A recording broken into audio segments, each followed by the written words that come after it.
거룩하시고 자비로우신 하나님, 오늘도 저희들을 기억하셔서 귀한 주님의 전으로 불러주셔서 이렇게 예배드리게 하시니 감사드리옵나이다. 우리의 삶들 속에서 늘 부족한 것뿐이지만 주님께서 저희들을 택하셔서 이처럼 우리를 주님의 자녀로 삼으시고 부족한 저희들을 탓하지 않으시고 주님의 귀한 예배에 참여케 하셔서 우리의 허물이 벗겨지고 우리의 소원이 응답되는 그런 예배를 우리에게 허락하시니 또한 감사드리옵나이다. 그러나 주님, 저희가 살아가는 세상, 저희가 주님께로부터만 받은 것이 있는 것이 아니라 주님의 나라의 공의와 평화를 위하여 우리가 행해야 할 것들이 있는데 그런 것들을 행하지 못한 채로 우리가 늘 주님을 향하여 바라기만 하고 소원하기만 하고 우리의 것만 챙기려고 하는 신앙생활을 사는 것은 아닌지 이 시간 우리를 돌아보게 하여 주시옵소서. 아버지 하나님, 우리가 살아가는 세상 하루도 그치지 않고 험하고 거친 소식들이 우리들에게 들려오고 있습니다. 하나님께서 인간을 창조하실 때 누구도 차별하지 않으시고 그들이 가진 것이나 그들의 피부색이나 그들이 어디에 속했거나에 관계없이 하나님은 우리 모두를 사랑하신다라고 우리는 믿고 있는데 우리가 살고 있는 이곳 미국 땅 피부색이 다르다는 이유로 더 과잉되게 대접을 받고 더 많은 주의를 받는 그런 어처구니 없는 일들이 계속 벌어지고 있습니다. 지난 며칠간 무장하지 않은 우리의 이웃 흑인들이 경찰에게 무참하게 살해가 되었고 또 그것에 반발하는 흑인에 의하여 경찰들이 또한 무참하게 사살되는 그런 비극이 이 땅에 있었습니다. 참으로 권력자들과 참으로 모든 것들을 가진 악한 세력들이 배후에 있는데 왜 약한 사람들끼리 이렇게 서로 싸우고 미워하고 증오하고 죽여야 하는지 우리는 그 답을 알지 못합니다.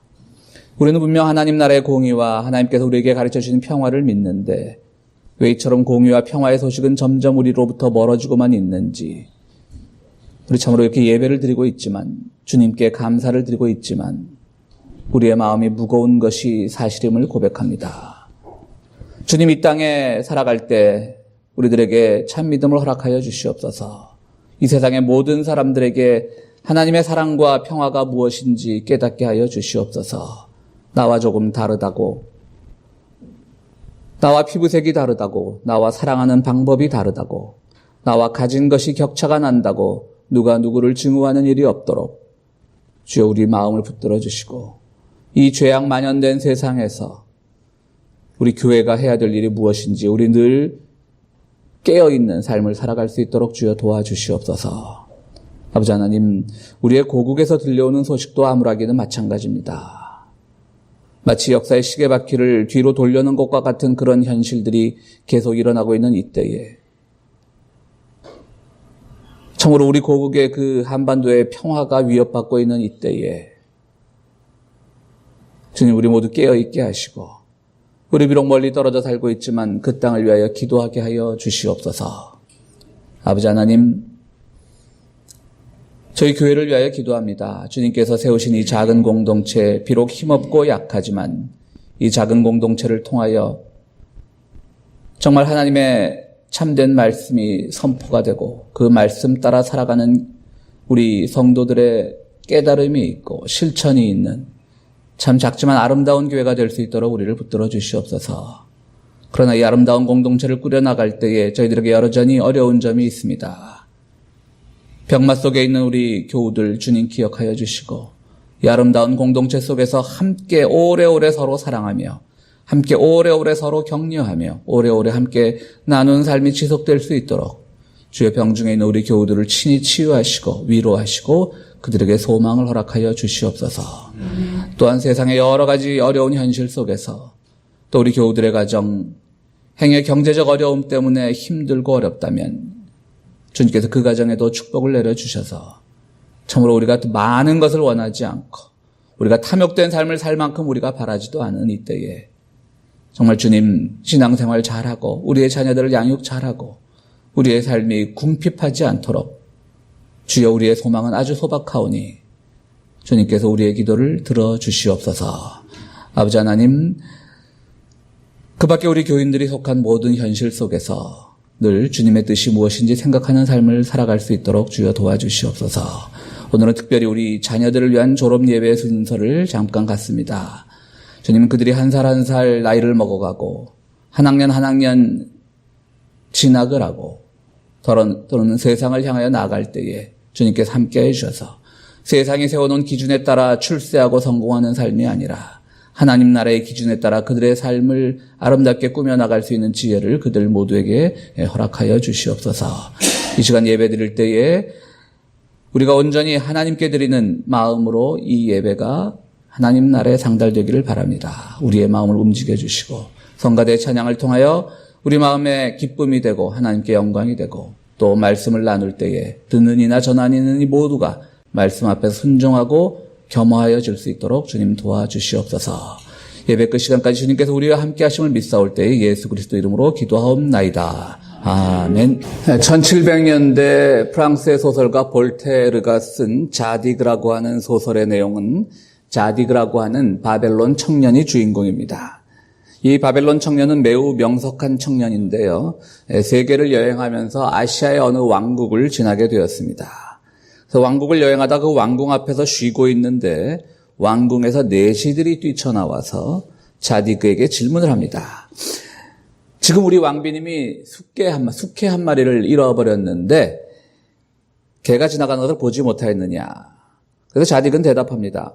숙회가 아니라 암캐던데요. 그랬더니 찾으러 나왔던 내시가 이렇게 얘기합니다. 맞아. 암캐였지. 내가 우리 왕비님 개 암수도 구별 못했네 라고 하면서 그래. 암캐가 어디로 갔느냐? 저리로 간 것 같은데요. 그러면서 이 자디그는 말을 합니다. 이 암캐는요, 아주 작은 개이고요. 얼마 전에 새끼를 낳았고 왼쪽 다리를 절고 귀가 아주 길지요. 그럽니다. 그러니까 내관이 묻습니다. 맞아. 딱 정확하게 설명을 했어. 자네가 봤군. 그래, 어디로 도망을 갔는가? 이때 자디그가 대답합니다. 보지 못했는데요. 어디로 간지 모르는데요. 저는 왕비님이 개를 가지고 있다는 사실도 몰랐습니다. 며칠 지났습니다. 이번에는 왕의 말 한 마리가 도망을 쳤습니다. 군졸들이 뛰쳐나와서 묻습니다. 자디그는 병사들의 질문에 지난번 개의 경우와 똑같은 대답을 합니다. 아주 잘 뛰는 말이군요. 키는 5피트쯤 되고 발굽은 아주 작고 꼬리 길이가 3피트 반이고 제갈의 장식은 황금으로 되어 있고 편자는 은으로 만들어져 있군요. 그러자 병사들이 얘기합니다. 맞습니다. 그러니까 그 말이 어디로 갔냐고요. 자디그는 저는 그 말 본 적도 없는데요. 어디로 갔는지도 모르는데요. 결국 화가 난 병사들은 이 자디그가 왕비의 개와 왕의 말을 훔쳐간 사람이 틀림없다. 그렇지 않고서야 이렇게 그 정확하게 묘사를 하고 그러고 나서 어디로 도망갔는지 보지도 못했다라고 하는 건 앞뒤가 맞지 않는다. 그래서 그를 감옥에 가둡니다. 그런데 며칠 있다가 다행히도 말과 개는 그냥 혼자서 집을 나갔던 것이고 돌아오게 됩니다. 왕이 신기해서 자디그를 불러다 이렇게 물어봅니다. 아니 자네는 그럼 그 개와 말을 본 적도 없는데 어떻게 그렇게 묘사를 잘하느냐? 어떻게 그렇게 잘하느냐? 그러자 자디그의 대답은 이랬습니다. 제가요 그 왕궁 앞에 모래밭을 지나가는데 모래 위에서 발자국을 봤는데 매우 작은 개 발자국이거든요. 그럼 개가 작다는 뜻입니다. 근데 발자국 사이로 작은 모래에 작은 옅은 고랑이 있었습니다. 그것으로 보아 얼마 전에 새끼를 낳은 젖이 늘어진 암캐라는 사실을 알 수 있었습니다. 근데 앞발 옆에 모래도 또한 스쳐 있었습니다. 그걸로 봐서는 귀가 아주 길다는 사실을 알 수 있었습니다. 또 자세히 보니까 발자국 4개 중에 다른 3개와 달리 하나는 매우 낮게 패여 있었습니다. 그렇기 때문에 이 한 개의 한 다리가 불편하다는 것을 알 수가 있었습니다. 그러면서 그 말에 대해서도 뭐 금 장식으로 되어 있고 은 편자로 되어 있고 이건 뭐 굳이 소개하지 않아도 뭐 길어지니까요. 소개하지 않겠지만 뭐 결론은 뭐겠습니까? 자디그라는 사람이 아주 명석하다고 하는 뜻입니다. 이 볼테르의 자디그가 주는 소설의 교훈은 이렇습니다. 조금만 주의 깊게 보면 물론 이 청년은 아주 주의 깊게 보고 머리가 뛰어난 청년이었겠지만 어쨌든 우리도 세상을 살아가다 보면 조금만 주의 깊게 보면 알 수 있는 사실들이 많이 있습니다. 그런데 이 청년은 어떻게 되었습니까? 조금만 주의 깊게 봤기 때문에 오히려 그것으로 인해서 물론 나중에는 누명을 벗었지만 감옥에 갇히게 되었습니다. 바로 이런 어리석은 세상을 볼테르는 풍자하고 있습니다. 18세기 후반이면 막 계몽주의 사상이 돼도 되고 합리주의 사상이 돼도 되고 산업혁명이 일어나서 막 이 과학기술이나 이런 여러 가지 동력들이 발전되고 있을 때니까 사람들의 머리가 굉장히 이 지혜의 속도가 빨라지고 있을 때예요. 그렇다면 세상도 그것을 따라가야 되는데 어떤 사람이 좀 머리 좋게 그것을 추론했다라고 해서 그것이 감옥에 갇히는 세태, 그것을 볼테르는 말하고 있었던 것입니다. 그런데 어찌 그것이 18세기의 일이겠습니까? 오늘 우리도 마찬가지입니다. 세상에 우리가 자세히 보아야 할 것들이 있습니다. 당장 우리는 그 현실은 잘 드러나지 않습니다. 우리는 개도 보지 못했고 말도 보지 못했습니다. 그러나 개의 흔적, 말의 흔적과 같이 우리가 자세히 보면 알 수 있는 것들이 있습니다. 분명히 이 사회는 화려하고 빛나고 뭔가 성장하는 것 같지만 그 이면에는 우리가 자세히 보게 되면 이 세상에 아직도 모순투성이 있고 아직도 평화가 침해당하는 그런 일들이 많이 있는데 우리는 그런 일들을 지적하게 되면 심지어는 감옥에 갈 수도 있는 것이고 또 그런 일들을 지적하게 되면 너는 왜 세상을 그렇게 우울하게 보느냐? 우리 얼마나 예전에 비해서 잘 사느냐? 좋은 차 타고 좋은 집에 살고 좋은 옷 입고 맛난 것 먹고 세상이 이렇게 아름다운데 왜 세상에서 자꾸 어떤 부정적인 것들만 발견하려고 하느냐라는 그런 것들, 이것이 아마도 볼테르가 쓴 자디그 소설이 오늘에도 여전히 적용되는 경우라고 생각을 합니다. 그렇습니다. 세상에 여러 가지 일들이 많이 일어나고 있는데 우리는 잘 보지 못합니다. 조금만 주의 깊게 보면 이것이 어떠한 것의 징조인지, 이것의 끝에 어떠한 비극이 자리 잡고 있을지 우리는 조금만 생각을 넓혀보면 알 수 있는데 그것을 모르고 지나가는 경우가 많이 있습니다. 어느 날 예수님께서 제자들과 길을 가시다가 베드로에게 이렇게 묻습니다. 세상 사람들이 나를 누구라고 하느냐? 그러자 제자들이 대답합니다. 어떤 사람은 얼마 전에 세상을 떠난 세례 요한이라고도 하고요, 주님을. 또 어떤 사람은 구약의 대표적인 선지자였던 엘리야라고도 하고요. 또 어떤 사람은 예레미야라고도 합니다. 이때 주님이 베드로에게 묻습니다. 그럼 너는 나를 누구라고 하느냐? 그러자 베드로는 살아계신 하나님의 아들이고 우리를 구원할 구세주이고 메시아라는 말을 합니다. 자, 베드로는 이걸 어떻게 알았을까요? 막 예수님이 다니실 때 예수님 뒤에 막 하나님이 내려준 후광이 막 있고 번쩍번쩍하고 막 이것 때문에 예수님이 정말 살아계신 하나님의 아들이라고 알았을까요? 예수님께서 베드로와 야고보와 요한을 데리고 변화산이라는 데 올라가셔. 그때 막 세상이 변화되고 막 이 모든 것이 하얗게 변화되고 이럴 때 하늘에서 하나님의 음성이 들리죠. 예수님을 향해서 내 사랑하는 아들이라고. 그런데 그것은 마태복음 17장에 일어난 일입니다. 제자들은 아직 예수님이 누군지 잘 모릅니다. 물론 그 전에 예수님은 기적을 많이 행했습니다. 아픈 사람들을 고치시고 무리를 걸으시고 기적을 많이 행했습니다. 그런데 그것만으로 살아계신 하나님의 아들이라는 베드로의 신앙 고백이 나오긴 힘듭니다. 왜냐하면요, 그 당시에 주님께서 활동하시던 그 당시에는요, 예수님 말고도, 우리 예수님한테는 좀 미안한 말씀이지만 예수님 말고도 이런 종류의 기적을 행하는 사람들이 많이 있었습니다. 우리가 순회 전도자들이라 그래가지고요. 과학이 발전하기 전의 시대는요, 인간의 능력도 굉장히 컸기 때문에 정말 그 당시에 하나님 나라를 선포하고 순회 전도자들 중에 예수님과 같은 능력을 가진 사람들은 많이 있었습니다. 실제로 오늘날도 중앙아시아, 우리 몽고나 이런 데 보면 그분들의 시력이 4.0이라 그러잖아요. 굉장히 멀리 있는 것까지 본다 그러잖아요. 심지어는 어디 여행을 하다가 뒤에 따라오는 팀이 좀 늦어지면 땅에 귀를 대고 들어본답니다. 뒤에 오는 사람들이 얼만큼 뒤쳐져 있나. 우리 같은 사람은 상상도 할 수 없죠. 그리고 땅에 귀를 대어보고 일어나서 한 3시간 있으면 뒷팀이 도착하겠네요. 그런데요. 그럼 관광객들은 깜짝 놀란대요. 그걸 어떻게 하냐 그러면 말발굽 소리가 한 3시간 거리에서 들린다. 거짓말이 아니라 진짜로 그렇대요. 그러니까 인간의 능력이란 무한하고 무궁한 거예요. 우리가 과학이 발전하면서 그 인간의 능력이 많이 이제 우리가 잠재가 되었기 때문에 그런 것이죠.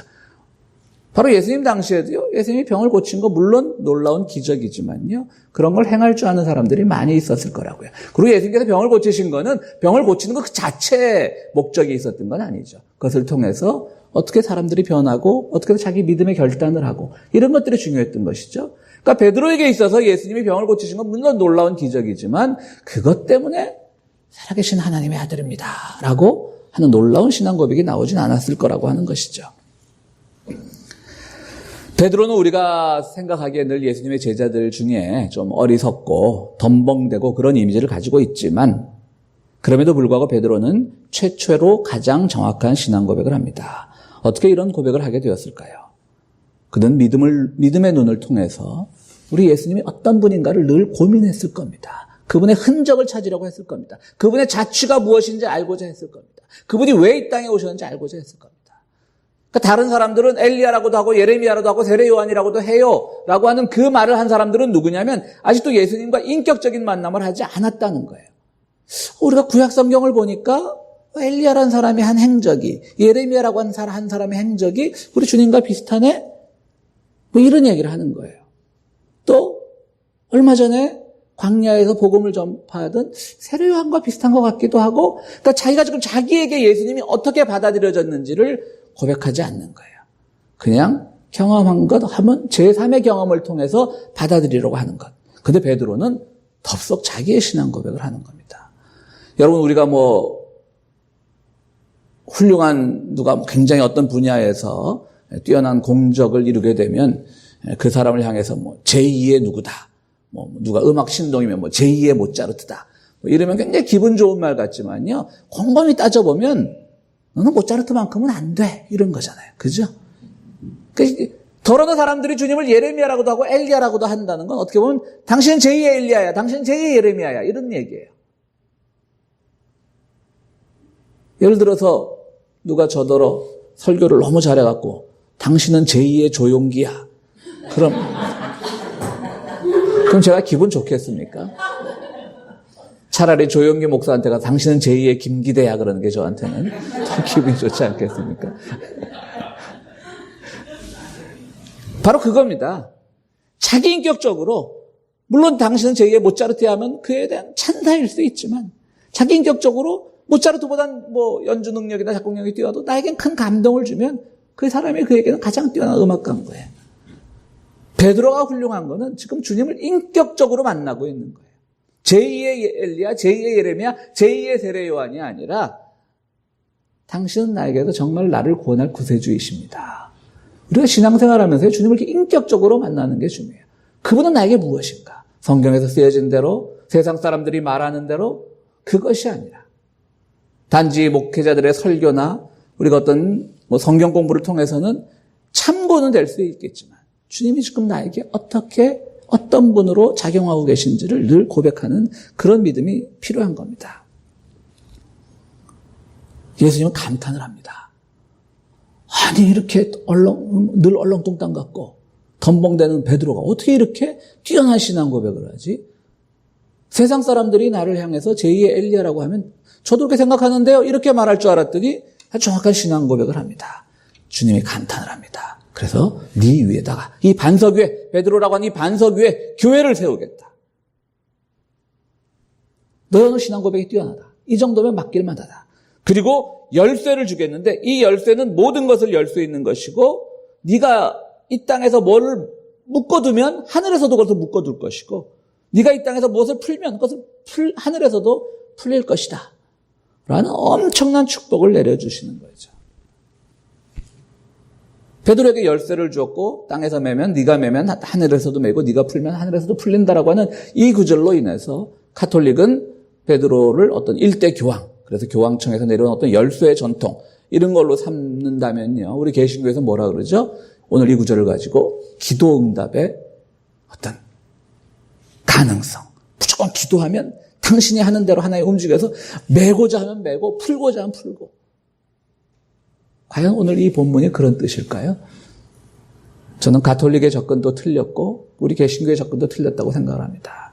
오늘 이 구절이 어떤 교황제도의 첫 출발을 알리는 구절도 될 수 없거니와 이것이 우리가 무조건 기도하면 들어진다라고 하는 네 원하는 대로 하늘이 그냥 네가 원하면 이거 꽁꽁 묶어주세요. 그럼 하늘에서도 꽁꽁 묶어주고 이거 좀 풀어주세요 하면 하늘에서도 풀어주는 그런 구절이 전혀 아니라고 하는 것이죠. 물론 하나님은 우리의 기도를 들어주시는 분이니까요. 우리가 기도하면 들어주실 것은 들어주시겠죠. 그렇게 해석하는 게 꼭 틀렸다고는 할 수 없지만요. 여기는 전제가 하나 있습니다. 오늘 베드로의 신앙 고백을 보십시오. 말씀드렸듯이 첫 번째는 인격적인 첫 만남이 있었습니다. 누구의 말을 따르지 않았습니다. 그리고 그것은 세상 누가 가르쳐 준 것이 아니라 하나님이 알려주신 것이라고 하는 대단한 지식이라고 하는, 대단한 믿음이라고 하는 전제가 깔려 있습니다. 그리고 교회라는 것을 네 위에 세우겠다라고 하는 주님의 선포가 있었습니다. 여러분, 교회가 무엇입니까? 교회는 우리 성도들 하나하나가 모인 연합체이지만, 공동체이지만, 동시에 그것은 2차 대전 때 독일의 유명한 신학자였던 보네퍼의 말처럼 고백 공동체입니다. 우리가 스스로의 죄를 고백하고, 오늘 이 사회가 안고 있는, 우리 개인이 안고 있는 죄를 고백하고, 그것을 통해서, 이 교회를 통해서 우리가 어떤 평화의 메시지, 어떤 죄의 극복의 메시지를 선포할 수 있는가를 서로 격려하고 기도하는 중에 알아가는 것이 교회인 것이지, 교회는 탐욕 공동체가 아닌 겁니다. 근데 오늘날의 교회는 교회가 탐욕 공동체가 되어버렸어요. 교회에서 오면 기도하면 다 됩니다, 그냥. 네가 메고자 하면 메고, 풀고자 하면 풀고. 그건 교회가 아닙니다. 내가 메고자 하는 것을 내 옆에 누군가가 풀고자 하는 기도와 상충이 충돌할 수가 있습니다. 그렇지 않겠어요? 난 저걸 좀 꽁꽁 묶어두고 싶은데 옆에 사람 기도하는 거 들어오니까 저거 좀 풀어주세요. 그러면 교회 공동체 안에서 하나님은 누구의 기도를 들으실 것입니까? 그 자기 기도 들으라고 자꾸 목소리만 크게 하죠. 막 주여 그러고 풀어주세요 그러고 한쪽에 메어주세요 그러고 그건 아니라고 하는 것이죠. 교회에서는 어떻게 교회의 신앙의 가치에 맞게 이것은 풀어야 할 것이고 매야 할 것인가를 함께 기도하면서 함께 나누면서 고민해야 된다고 하는 것이죠. 그런 이에게 바로 하늘나라의 열쇠를 주겠다고 하는 것입니다. 키라는 건 무엇입니까? 정말 모든 것이 열리면 만능 마스터키처럼 모든 것이 열고 내가 기도의 키로 모든 것이 열면 응답을 받고 그것이 때로는 무슨 교환권의 상징이 되고 그게 아니라 키라고 하는 것은 뭐냐면 요즘 우리가 키워드라는 말 쓰듯이요. 중요한 것이란 말입니다. 너에게 어떤 중요한 결정권을 주겠다고 하는 말입니다. 우리가 그처럼 하나님과 하나님의 뜻에 충실하게 살아갈 때 중요한 것이 무엇인지를 아는 그런 키워드를 주겠다고 하는 겁니다. 최근에 한국 영화 중에 그 좀 무서운 곡성이라는 영화가 있었는데요. 우리 성도님들 중에 보신 분들도 있고 안 보신 분들도 계시겠지만 그 곡성이라는 영화에 보면 그 한 초등학교 한 5학년 정도 되는 여학생이 이제 거의 주인공급으로 연기를 하는데요. 그 주인공인 아버지에게 막 대들면서 이런 말을 합니다. 그 구수한 전라도 사투리로 무엇이 중요한지도 모르면서 아빠는 무엇이 중요한디 그러면서 그래갖고 요즘 게 유행어예요. 잘 모르시죠 여러분들. 이 TV 보면 무엇이 중요한디 그러면 곡성 본 사람이면 아시면 돼요 이제. 무엇이 중요한디 그런 겁니다. 그럼 신앙이라는 건요. 무엇이 중요한지를 아는 겁니다. 자딕이라고 하는 소설에 나오는 것처럼 개와 말이 중요한 것이 아니라 이 자딕이라고 하는 머리 좋은 청년이 그 개와 말이 어떻게 생겼는가를 추론할 수 있는 그의 지혜가 더 중요하다는 것을 알아야 됩니다. 그런데 그 아시아의 왕은 그를 왕궁의 어떤 책사로 등용하지 않죠. 오히려 잡아냈죠. 오늘 우리 사회에서 무엇이 중요한가? 베드로에게 그것을 가르쳐 주겠다는 거예요. 물론 우리는 개인적인 기도도 중요하고 개인의 삶도 중요하지만 오늘 살아갈 때 정말 교회 공동체에서 우리가 무엇이 중요한지를 알아야 된다고 하는 것이죠. 사회는 여전히 폭력이 이기고 있고 사회는 여전히 권력자들이 득세하고 있는 이때에 우리가 무엇을 위해 기도할 것이며 무엇이 중요한지를 먼저 생각을 하자는 것이죠. 물론 우리는 약한 존재들입니다. 우리는 개인의 기도를 많이 가지고 있습니다. 우리가 겪고 있는 모든 고난들, 아픔들, 내 쓰라림들 당연히 하나님께 기도해야죠. 그 기도를 부정하는 것이 아니라 바로 이 기도를 하는 중에 정말 무엇이 더 중요한지를 알아가는 그런 믿음. 그러니까 주님께서 베드로에게 굉장히 큰 축복을 내리신 거예요. 무엇이 중요한지를 아는, 무엇이 키워드인지를 아는, 무엇이 키인지를 아는, 무엇이 열쇠인지를 아는 그런 믿음을 주셨다고 하는 것이죠.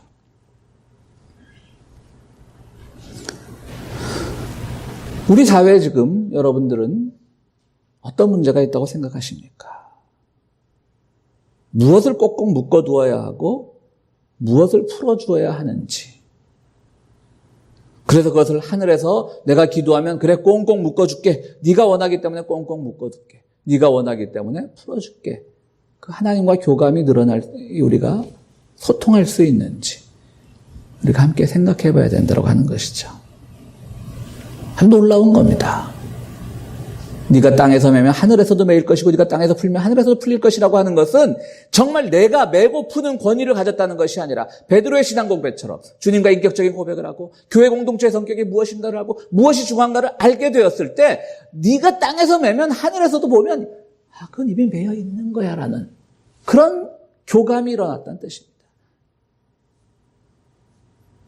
예를 들어서 우리 이민자의 문제를 보십시오. 주님, 제가 사업이 안 돼요. 저 불체자들이 자꾸 들어와가지고 저 히스패닉 불체자들이 들어오고 사업이 안 돼요. 기도합니다. 저 이민정책 좀 꼭꼭 메어두세요. 그럼 하나님이 너 참 믿음 좋다. 11조도 잘하니까 내가 이민자 정책 못하게 꽁꽁 메어둬서 내가 트럼프를 내가 뒤에서 계속 내가 그의 의식세계를 지배할게. 하나님이 이러실까요? 이때는 우리가 매는 기도는 전혀 하늘에서 매이지 않습니다.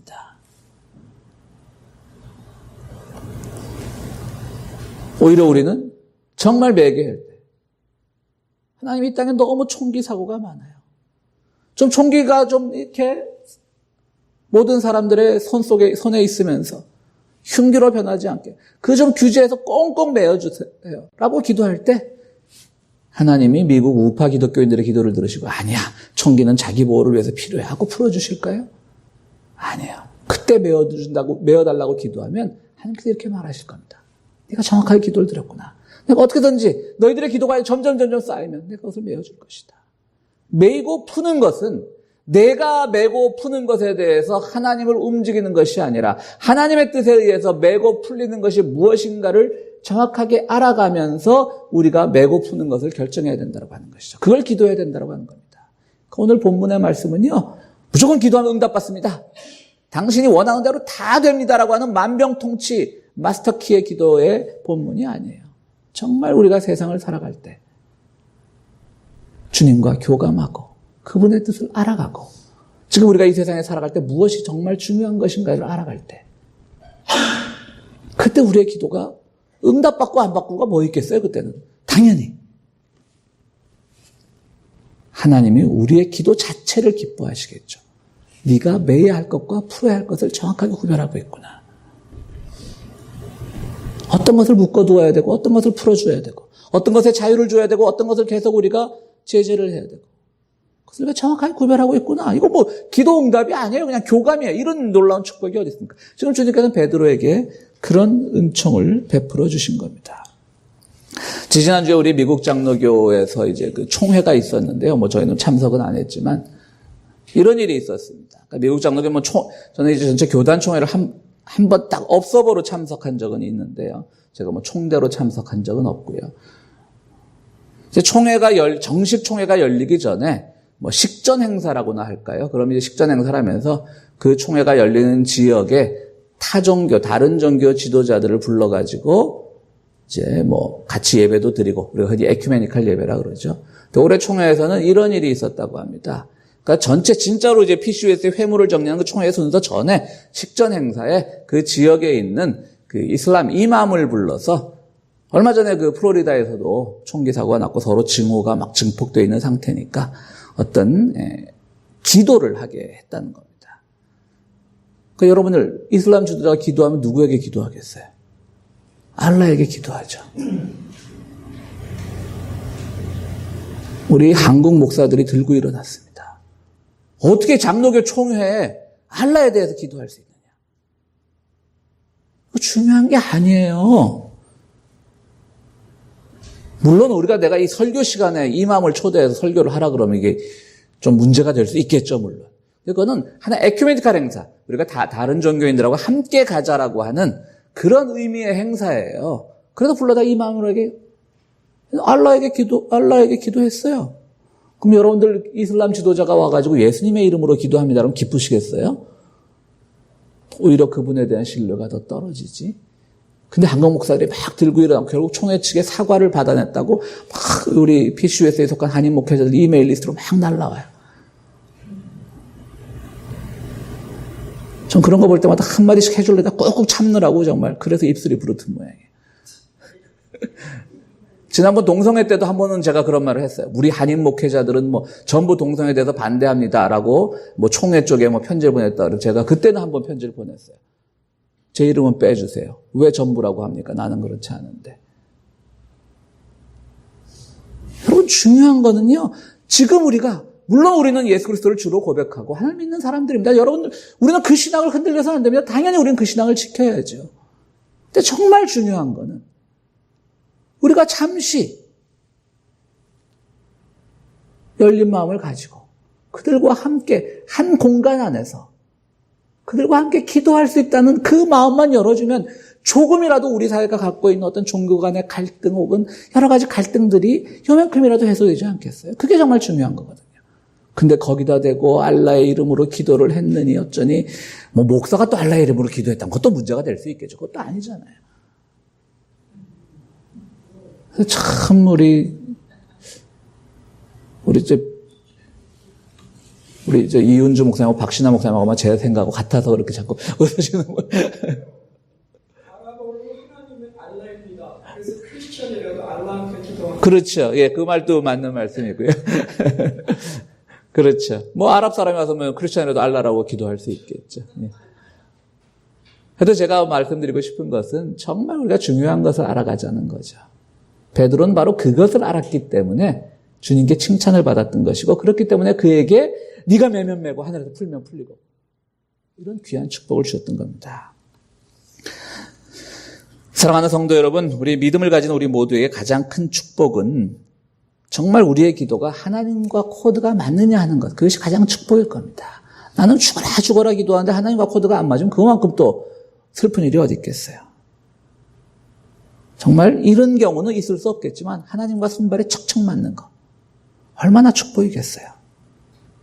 우리 그런 신앙을 갖기 위해서 노력해야 되겠죠. 그래서 막 기도하면 막 기도가 들려지는 거예요. 참 아름다운 신앙이죠. 좋은 신앙이죠. 열매 맺는 신앙이죠. 그러나 그 일을 위해서는 우리는 베드로가 어떤 과정을 거쳐왔는지를 알아야 됩니다. 그는 주님과 인격적으로 만남으로 자기의 신앙을 고백하고 싶었던 겁니다. 살아계신 하나님의 아들입니다. 그리고 내 위에 교회가 세워져 있다는 그 무거운 책임감을 가지고 교회가 탐욕 공동체가 되지 않고 서로 나눔의 공동체가 되고 고백의 공동체가 되는 그 일을 고민했던 겁니다. 그러자 주님께서 그에게 놀라운 열쇠를 주셨던 것입니다. 사랑하는 우리 평화의 교회 성도 여러분들, 정말 주님으로부터 다 키를 받기를 원합니다. 주님으로부터 정말 우리의 기도가 다 응답받는 그 열쇠를 받기를 원합니다. 그런데 그러기 위해서는 우리가 정말 무엇이 중요한지를 알고 어떤 것의 선후관계를 알고 무엇을 위해서 우리가 정말 이 시대에 간절한 기도가 필요한지 그것을 생각할 때 여러분들은 놀라운 하늘 열쇠의 소유자가 될 줄로 믿습니다. 우리 함께 기도하시겠습니다.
거룩하시고 자비로우신 하나님, 주님께서 저희들과 함께 하셔서 우리에게 귀한 믿음을 주시고 귀한 축복을 주심을 감사드립니다.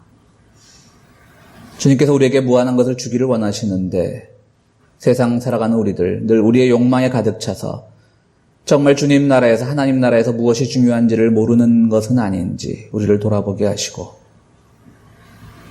또한 우리가 그 일을 위하여 날로 우리를 성찰하고 돌아보고 믿음의 성장을 위하여 걸어갈 때 하늘나라의 놀라운 믿음의 열쇠들이 우리들에게 주어지는 기쁨도 허락하여 주시옵소서. 이 시간 주님 전을 찾으면서 귀한 예물을 가지고 나온 손길들이 있습니다. 주님, 그 예물을 드릴 때마다 그것이 쓰이는 곳에 정말 하늘나라의 진리가 널리 펼쳐지게 하시고 또 드리는 손길마다 주님의 축복을 더하여 주시옵소서. 예수 그리스도 이름으로 기도하옵나이다. 아멘.